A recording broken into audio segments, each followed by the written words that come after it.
Dear all, wish you a very good day.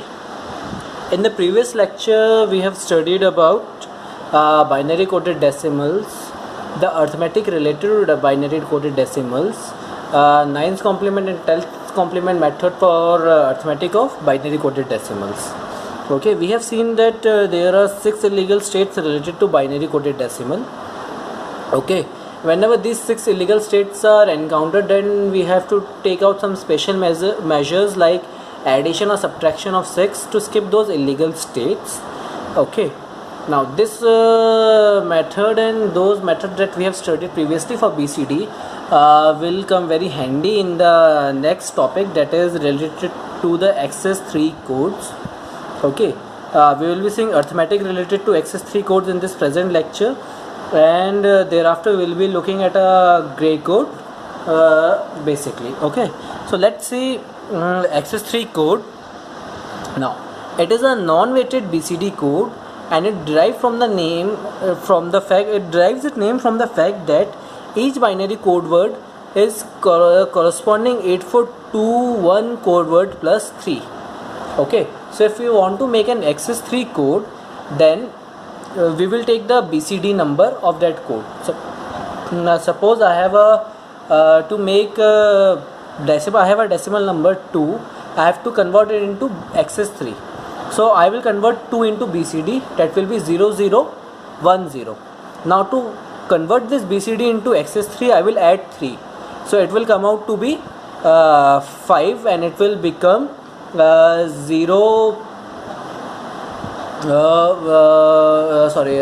will be 0101. In this way, XS3 is formed from our BCD codes. Okay, it is a sequential code and it is a self-complementing code. Okay, so it follows a proper sequence.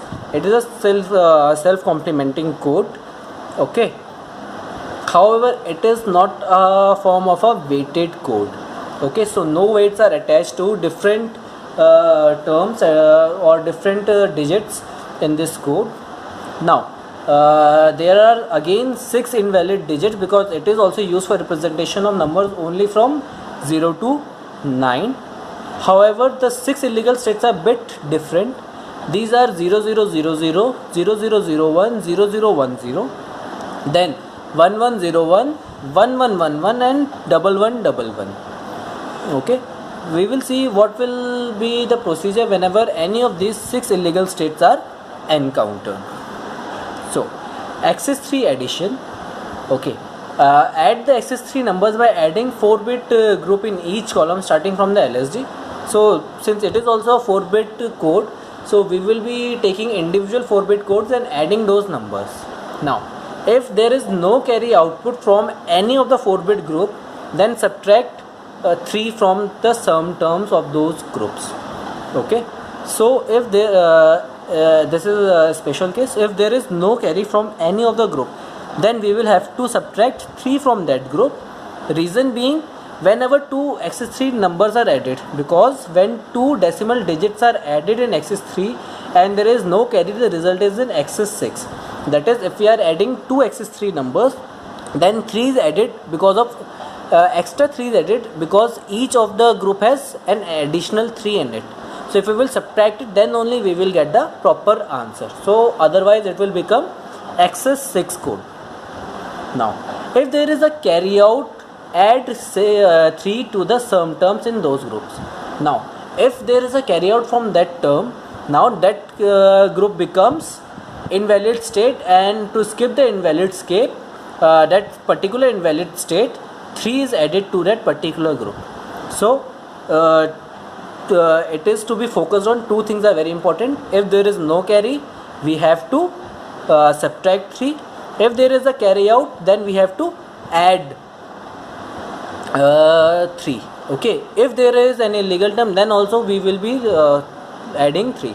So let us look at here. If we are adding 2 numbers, 37 plus 28, that comes out to be 65.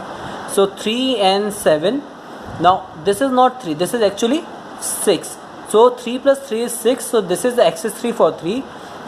7 plus 3 is 10. So this is XS3 for 10.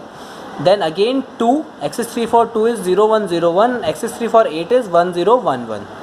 Okay, now these two numbers are added, so there is a carry out from this group to this group, so this carry out is added here and we get the final answer 1 1 0 0 and 0 1 1 0. Now there is a carry out from this group, so we will subtract, we will add 3 to this group because it is in normal BCD and we have to make it access 3. There is no carry out from this group because there is no carry here, so we will have to subtract 3 because now it in the present form it is in access 6 code. Okay, so final answer will be 1001 1000. This comes out to be 65, which is the answer that was required. Now access 3 subtraction. Subtraction of access 3 numbers by subtracting each 4-bit group of the subtractant from the corresponding 4-bit group of the minute starting from the LSD. Very similar method.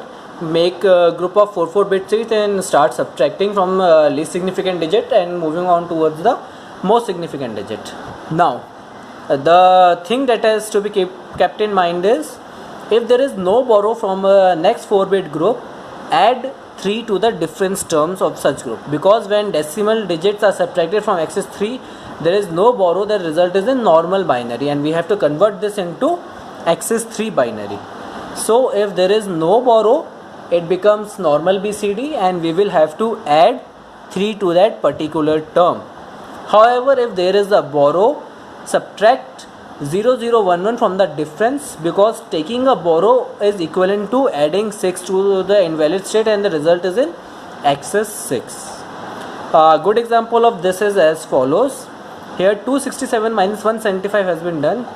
Again, individual access 3 codes of these digits have been taken.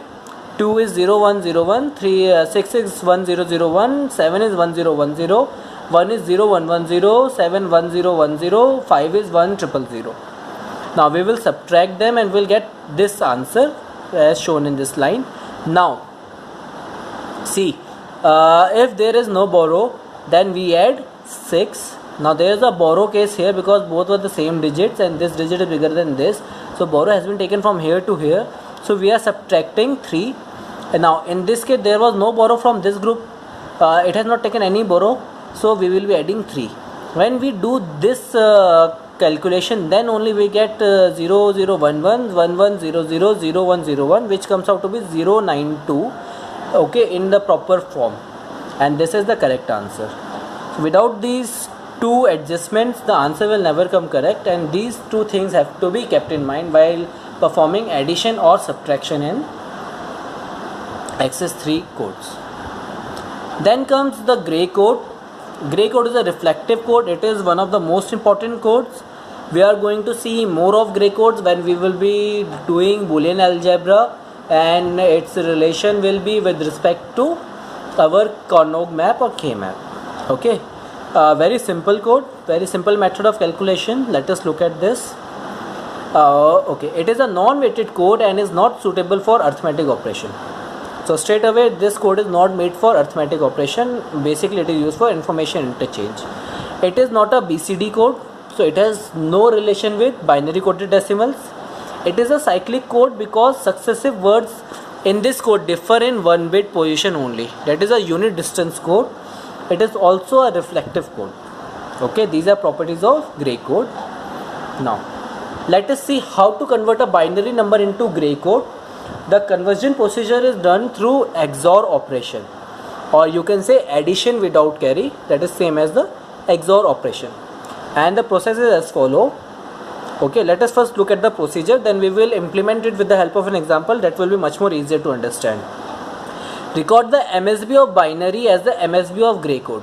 So whatever is the most significant bit of a binary digit, that will be the MSB of gray code. Now add the MSB of binary to the next bit in the binary recording the sum and ignoring the carry if any. Now this MSB is added to the next digit of the binary. Okay, if there is a carry, we will ignore the carry and we will just record the sum. Okay, so in short it is XOR operation of the bits. Okay, this sum term, the sum term which has been generated from the addition, is the next bit of the gray code. Now add the second bit to the third bit, and third bit to the fourth bit, and so on.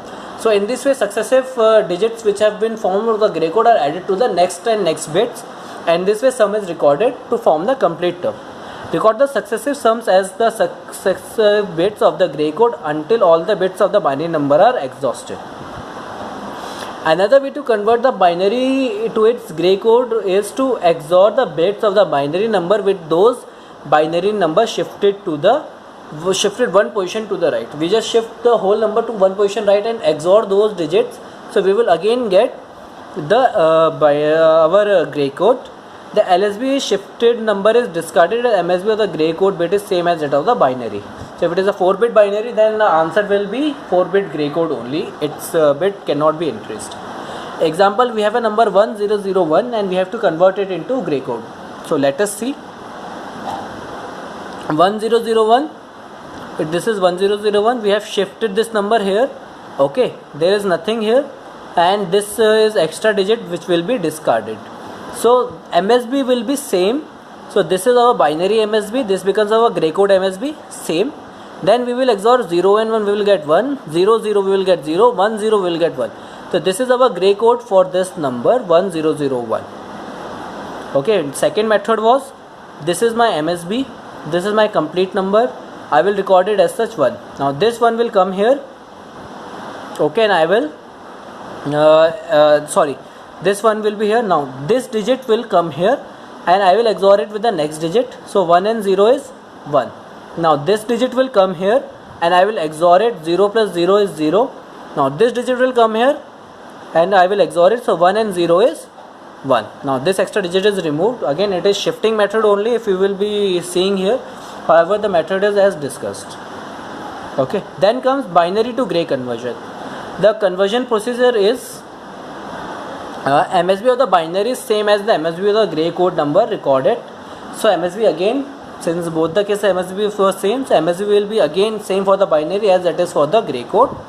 Now add the MSB of the binary to the next significant bit of the gray code. Okay, when we were converting binary to gray code, we were adding the previous binary digit to the next binary digit. However, when we are converting gray to binary, okay, the answer bit will be added to the next bit. Okay, so add the MSB of the binary to the next significant bit of the gray code, that is XOR them and record the sum and ignore the carry. Add the second bit to the third and third to the fourth and so on until all the digits are exhausted. Ignore all the carries. Continue till the gray bits are exhausted. Now example is, we are going to convert 1101. This is in gray code and we have to convert it into binary. Okay, so this was my gray code 1101. So binary will be same, MSB is same. Now this is the bit which will be added to this bit. Now 1 and 1 is 0, so it is 0. Now this will be added to this. 0 and 0 is 0, so this 0 will come out to be answer. Then 0 XOR 1 is 1 and this. So answer is 1001, and this the answer is even verified and we can get a proper answer. Okay. This will all be for today's lecture. We have discussed XS3 and gray codes. I hope you have been able to understood this. Okay, let's see next type of code, that will be error detecting codes in subsequent lectures. Thank you.